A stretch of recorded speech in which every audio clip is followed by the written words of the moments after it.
That's a good question. What is super about supernatural? I think that the word super, we're trying to imply that it's more intense than normal. So the word super in supernatural is just trying to imply that these coffees are a little bit beyond natural. We trying to push for higher level of intensity and especially higher expression of flavor than with regular natural lots. Yeah.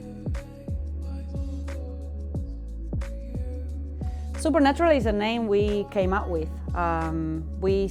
It was based really on the Supersonic lot, which is the very first supernatural we ever made. And once again, it was bigger than the standard natural lots coming from that farm in El Salvador. The lot was called Supersonic, which some people that buy Project Origin coffees might know that coffee.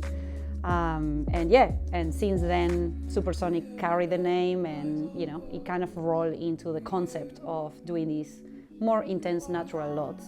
We'll just call them supernaturals. Yeah.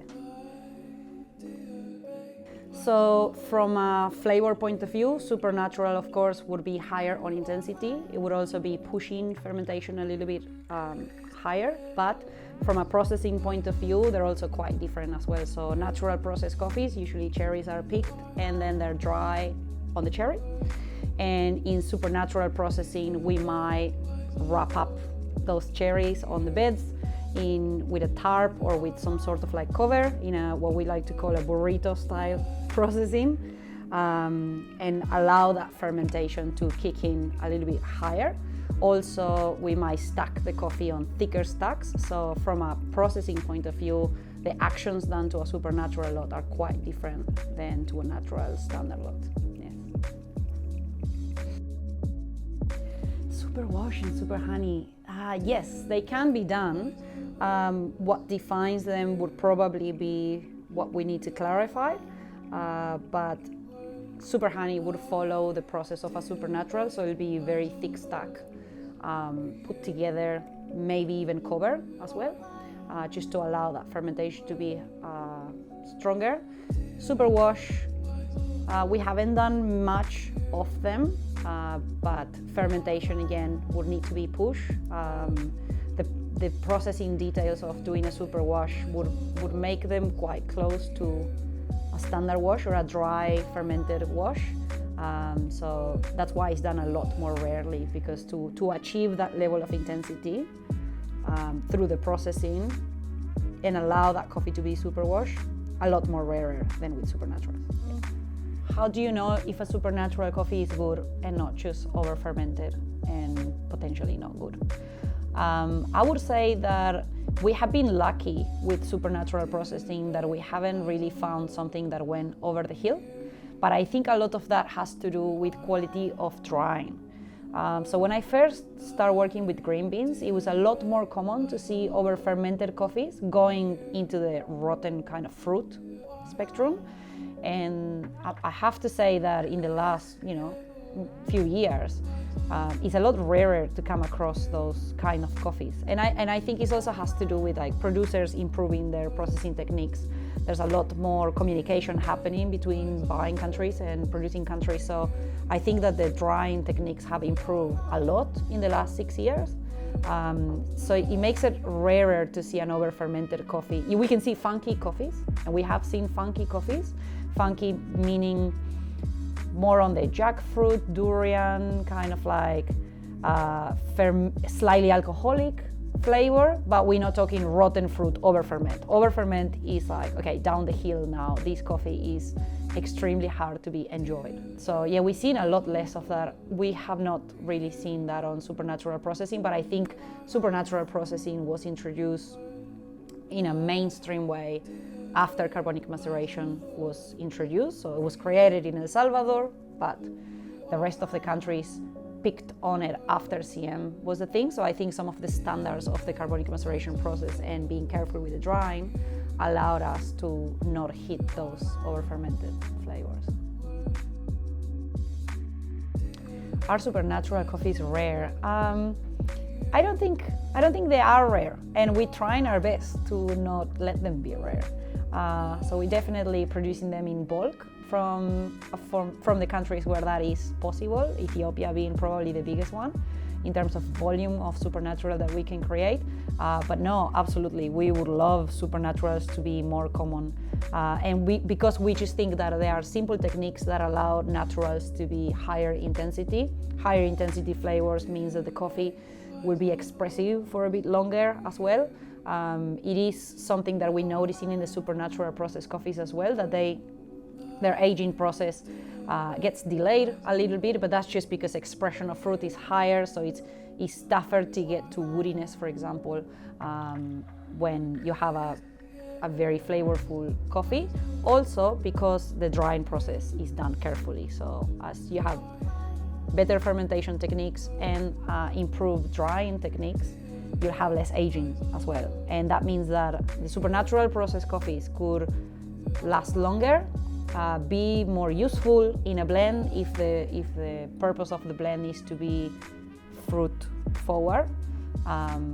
So no, we don't want them to be rare at all. We encourage them to be done in a proper way, but we encourage bulk lots of supernaturals. Yeah. What is Supersonic? Supersonic is the name of a supernatural lot created in El Salvador with Mauricio Salaverria. Sasha and him were at the cupping table, and they kept going that this coffee had all these blueberries and these plums, and this is so intense, it's such a beautiful natural, and they kept running out of words to describe it. So they end up calling it Supersonic. Yeah.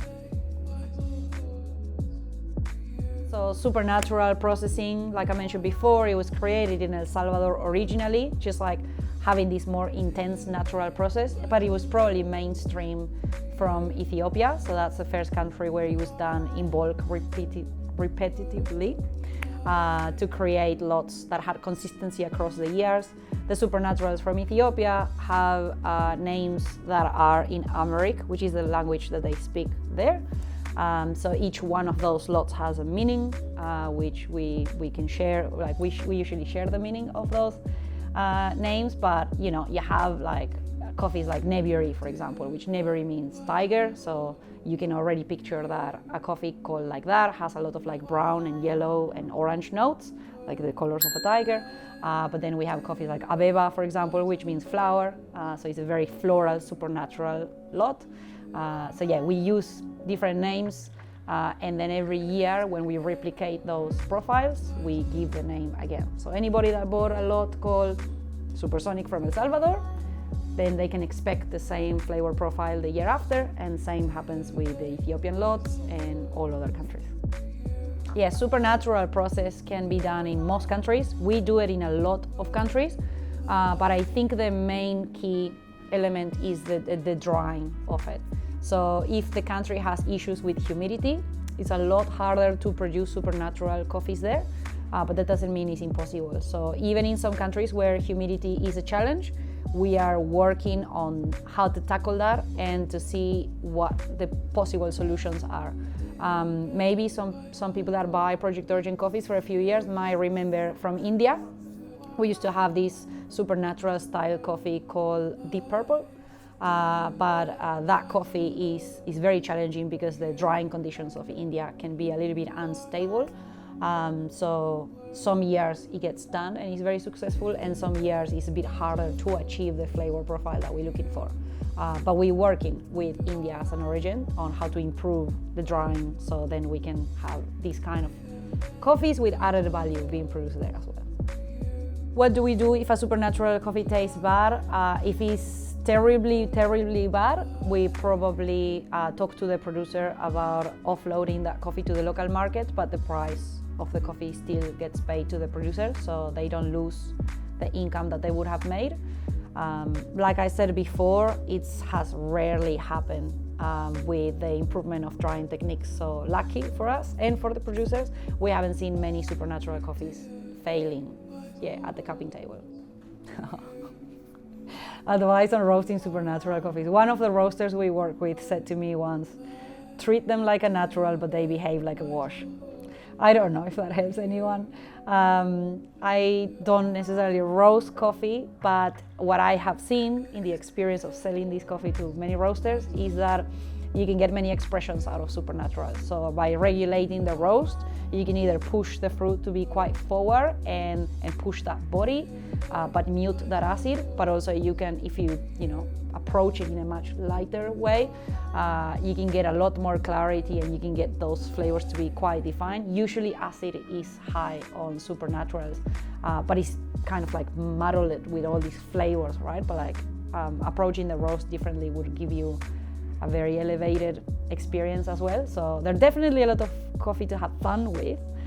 So my overall recommendation would be enjoy them, have fun, don't approach them just one way, because these coffees have a lot to offer. Can supernaturals on a blend? Oh, that would make a fun blend. Yeah, we do have some clients that use them on blends. We have some clients that use them on a small percentage to allow to boost the naturals on that blend as well.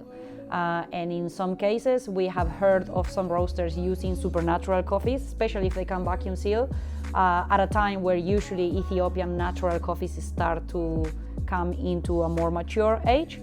So around the months of February, March, April, which usually we're waiting on the fresh crop to come into the country, to Australia. Then yeah, we heard of some roasters using supernaturals to help boost the naturals as well.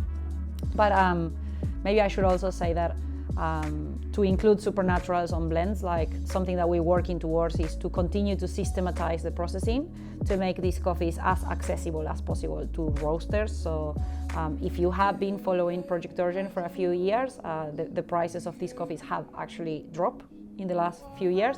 And the reason behind it is as we systematize the processing, the idea is that they become more accessible and potentially they become a safe option if you're looking for a fruit-forward coffee, because naturals, they're beautiful, but some years, depending if you have a very wet year or a dry year or whatever, they can change a little bit, they can fluctuate. And the idea with supernaturals is to create a bit more consistency. So producers know that regardless of conditions, they can produce fruit-forward coffees. That's the idea with them. Yeah, supernatural green beans look a little bit different. They're a bit more yellow, they are coated, so you can tell by the color of them that they are supernatural. Usually the wash process, even on the green bean, you can see a white kind of line in the middle. When it's roasted, it's a lot more obvious. Natural processed coffee usually doesn't have that, but and they tend to have a little bit of a kind of yellowish color, but supernaturals would look quite different on the green. What is that TV show? I don't know. But yeah, to me, supernatural coffees, I love to watch kind of ghost stories, something like that on the telly, drinking supernatural. Supernatural coffees, look, we can give you many options on how to enjoy supernaturals. I would say that don't discard them to be used in cocktails. I think they're very fun, and especially making coffees cocktails like espresso martini or that style of coffee-driven cocktails, a lot more fun, especially when you have a tropical-driven supernatural in it. There's a lot of coffee and good spirits professionals out there sharing some recipes online, so feel free to use them for that too.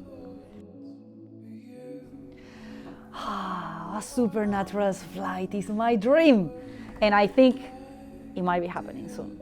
I'm not sure if I'm allowed to say it, but you might see a supernatural flight coming up. The people has asked for it. It's been many years, and we think these coffees deserve that spotlight, so stay tuned.